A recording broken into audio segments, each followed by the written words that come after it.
Olá, meus amigos, nossas saudações cordiais. Estamos aqui de retorno para o canal Lições de Amor, nesse quadro que visa estudar a obra Luz do Mundo, pelo Espírito Amélia Rodrigues.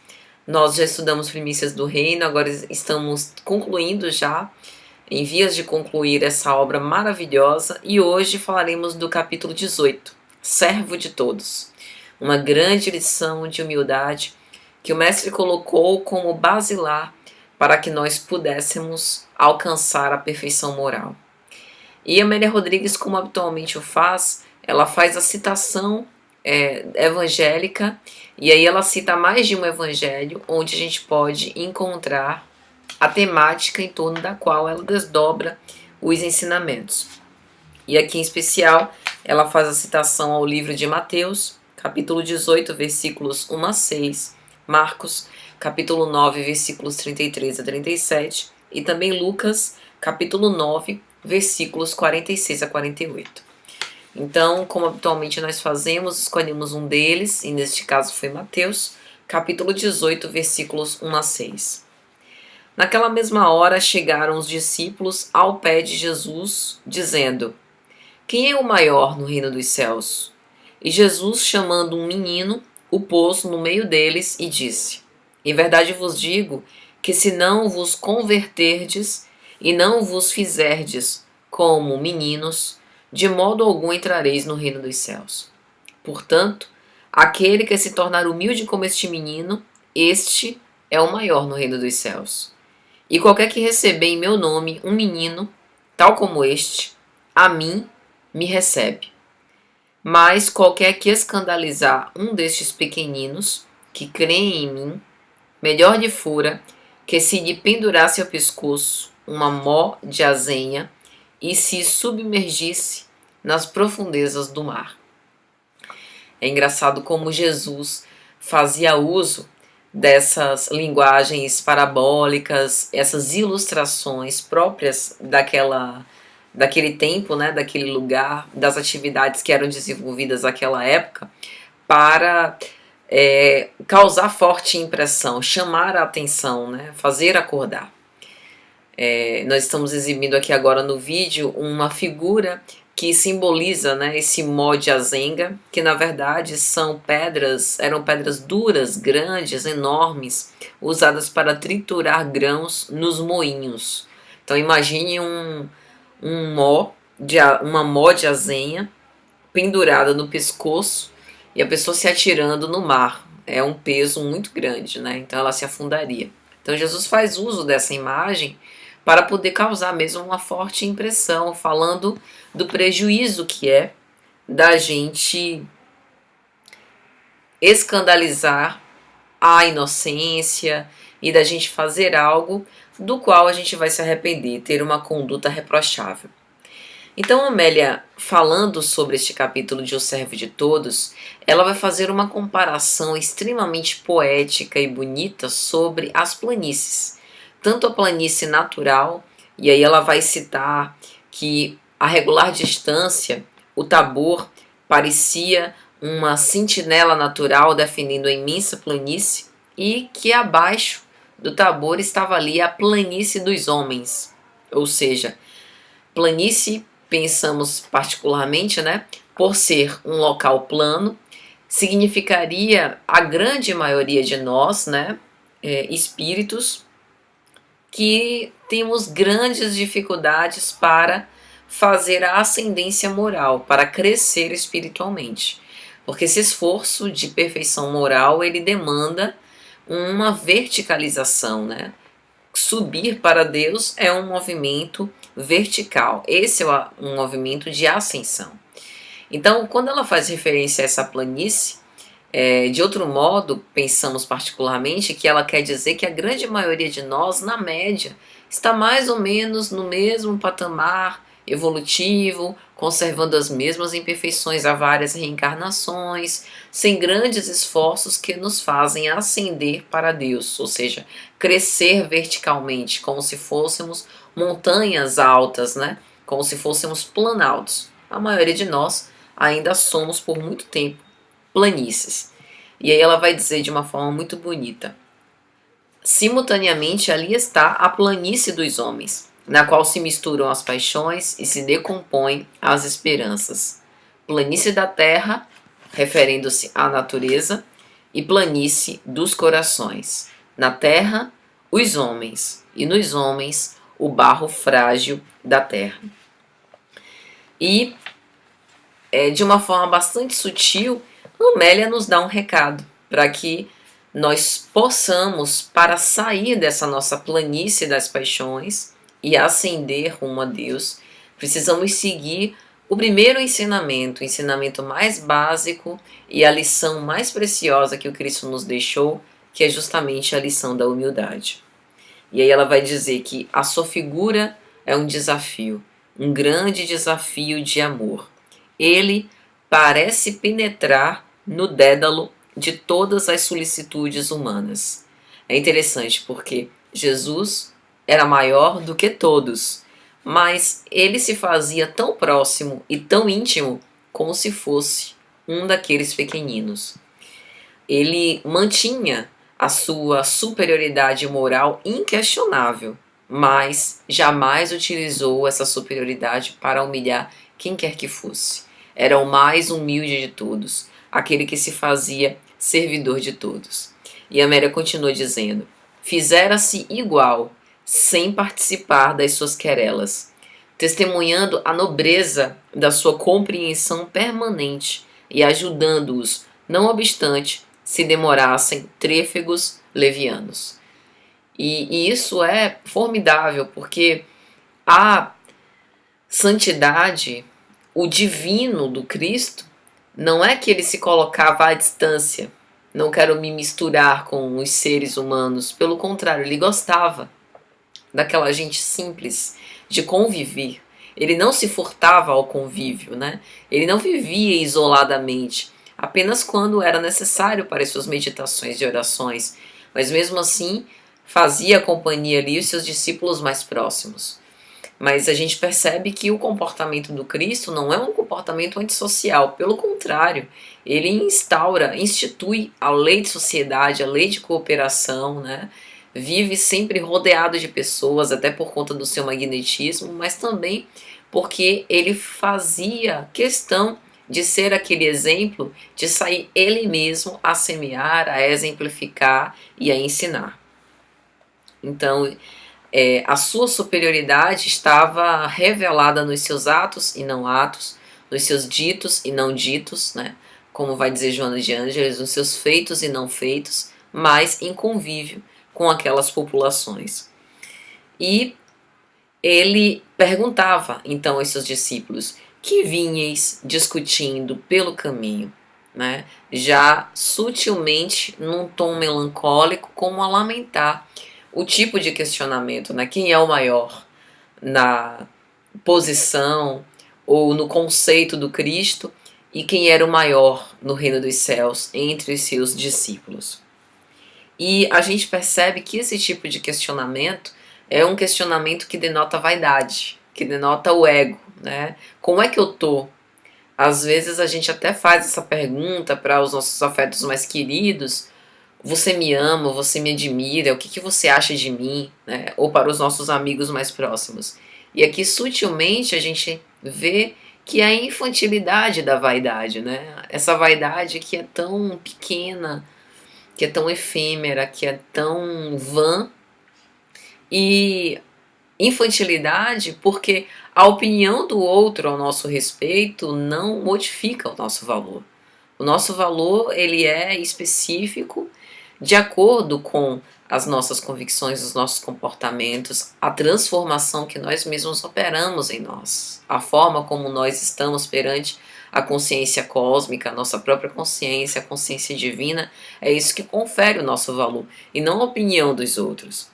Então, esse questionamento, né, qual dentre nós será o maior no conceito do Rabi, ou o maior no reino dos céus, reflete uma imaturidade psicológica ainda. E então, Amélia vai narrar com detalhes como foi o diálogo entre os próprios discípulos, né? Diz que Judas começou: eu sem dúvida gozo de relevante confiança do amigo, porque a mim foi entregue a bolsa da comunidade, E isso, inegavelmente, é uma prova contundente de que eu sou bem considerado.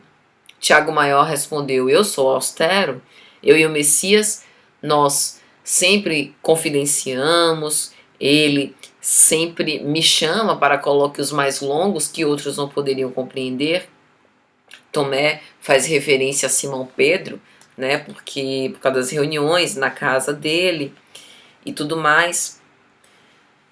Bartolomeu fala sobre João, que parecia ser o discípulo mais amado.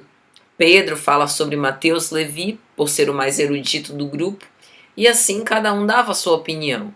E a gente vê que em todas essas falas há muito de projeção, né? A projeção é um dos mecanismos de fuga do ego, estudado pela psicanálise, por Sigmund Freud e seus seguidores. E a projeção é justamente isso de eu colocar sobre o outro, projetar no outro, os conteúdos internos que eu não consigo satisfatoriamente trabalhar dentro de mim. E aí eu acabo fazendo essas projeções humanas no outro daquilo que eu acredito, mas que não necessariamente é a realidade, né? Então, por exemplo, talvez Pedro se sentisse inferior por ser apenas um rude pescador e não ser letrado, não saber escrever, ler, ser hábil com as letras, com a legislação, como Mateus Levi, e aí aponta como Mateus Levi, provavelmente o mais querido, né? Então todas essas especulações são considerações infrutíferas, perda de tempo com questões menores. E esse, ao meu ver, é um ponto importante da narrativa de Amélia, porque todas as vezes que ela traz essas questões, de certa forma ela quer nos suscitar a reflexão. Olha, intimamente você também perde o seu tempo fazendo esse tipo de pergunta? Porque isso não vai te levar à ascendência espiritual, né? Mas sim o trabalho íntimo. E aí ela vai narrar um diálogo lindíssimo que Jesus tem com seus discípulos, e vou trazer aqui alguns trechos. O responsável do grupo é o servidor de todos, é o servo dos servos. Ele não se pertence, nem se permite repouso. Ele renuncia ao nome e renuncia à paz, renuncia à alegria e à própria opinião. O maior se apaga servindo. O maior não se preocupa em ser o menor. Ele serve a todos, fazendo com que a excelência do serviço apareça. E eu achei isso maravilhoso, porque serve para tudo na nossa vida. Quando a gente tem um comportamento humilde dentro de casa, nós somos melhores pais, somos melhores filhos, somos melhores cônjuges, porque compreendemos, perdoamos, temos indulgência para com as imperfeições alheias, porque sabemos que nós também precisamos de indulgência. No trabalho, quando nós temos um chefe que às vezes não sabe, não é bem preparado para o seu cargo, e às vezes pede que a gente faça retrabalho ou coisas que estão aquém daquilo que a gente teria por obrigação fazer. Mas se a gente tem um comportamento humilde, a gente conquista amigos, a gente passa a ser um bom profissional, um bom trabalhador, por conta dessa compreensão, né, dessa condescendência, de entender que às vezes Deus permite que uma pessoa despreparada tenha um cargo de poder, porque os seus desígnios insondáveis sabem o que ele está fazendo ali naquele lugar. E a nós cabe a oportunidade de obedecer, né? Então, a humildade, ela é excelente para as relações humanas, né? As relações, como já falamos aqui, fraternas, de pais e filhos, as relações conjugais, de amizade, sem essa briga de ego, de saber quem é que vence no discurso, da minha opinião prevalecer. Então, de fato, penso, Jesus não poderia ter eleito um ensinamento mais precioso para ser a base de tudo, inclusive do próprio amor. E quando ele diz que o responsável do grupo é o servidor de todos, é o servo dos servos, que renuncia ao nome, a gente vê isso na codificação kardeciana. Os espíritos superiores, eles não se preocupam em se identificar nas mensagens. Porque o que é um nome? Um nome é uma personalidade humana que passou pela Terra e que depois que alcança o túmulo, acabou. Mas o espírito imortal, a ideia, essa que prevalece, essa que vive. Então muitas vezes nós somos intuídos, mas o espírito, o autor do pensamento, não está preocupado que o pensamento saia com a chancela, né? Autoria de fulano de tal.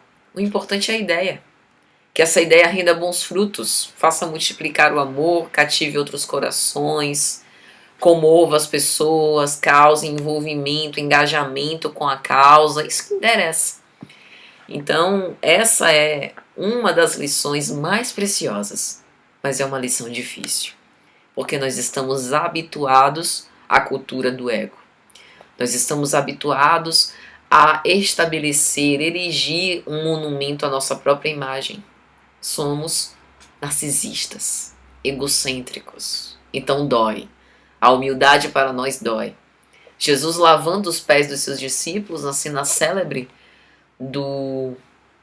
da última ceia, é um exemplo de humilhar-se, que para alguns de nós aquilo seria extremamente doloroso, mas ele fazia com prazer, porque era uma conquista, já era natural. Mas nós também podemos conquistar, exercitando. A humildade também tem diversos níveis, e nós podemos e devemos exercitar. Então a Amélia vai dizer que quando ele compara, quando ele chama um menino e diz: aquele que se fizer semelhante a este menino entrará no reino dos céus, e aquele que escandalizar um desses pequenos é melhor que se jogue no mar com peso no pescoço, etc. O que ele está querendo dizer? A Amélia explica: a pureza, a inocência, não malícia das crianças. Ou seja, mesmo passando por todas as provas rudes, que nós não permitamos que os nossos ideais de elevação sejam corrompidos.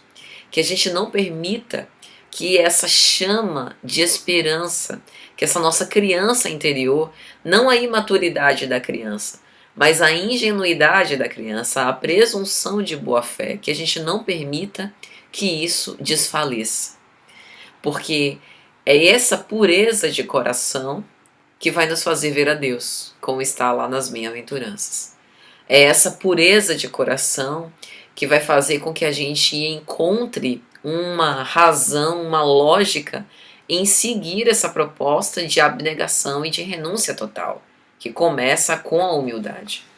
Veja que, a rigor, uma criança, ela se doa, confia, né? Uma criança, quando ela estabelece um vínculo com, por exemplo, seus pais, né? Esse vínculo transferencial, parental, ela se doa, ela confia inteiramente nos pais, né? E é isso que Deus quer que nós façamos em relação a Ele. Tenhamos esse grau de confiança irrestrita na própria divindade e sejamos como estes pequenos.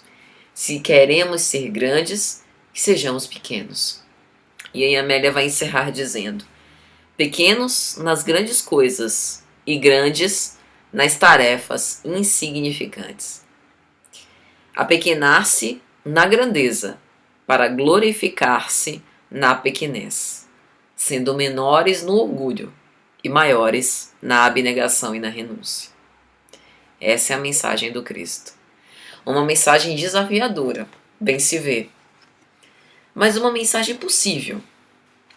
Se a gente ainda não consegue humilhar-se perante o nosso inimigo, por exemplo, que pelo menos a gente faça os pequenos atos de renúncia, a renúncia de não querer estar sempre certo, de ceder numa discussão, de não alimentar essas discussões infrutíferas, de procurar entender, colocar-se no lugar do outro.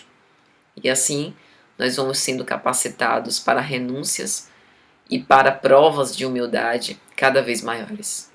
Pensemos na humildade de Jesus, o maior de todos, o Filho do Homem, o Messias, o nosso Salvador, que submeteu-se não apenas aos desígnios divinos, mas, sobretudo, à ignorância e à iniquidade humana, que sofreu, foi flagelado, abandonado pelos seus amigos. Mas mesmo assim, não deixou um minuto sequer de amar, como até hoje. Muita paz a todos, meus amigos. Espero que tenha sido de alguma sorte útil. E até a próxima, se Jesus permitir.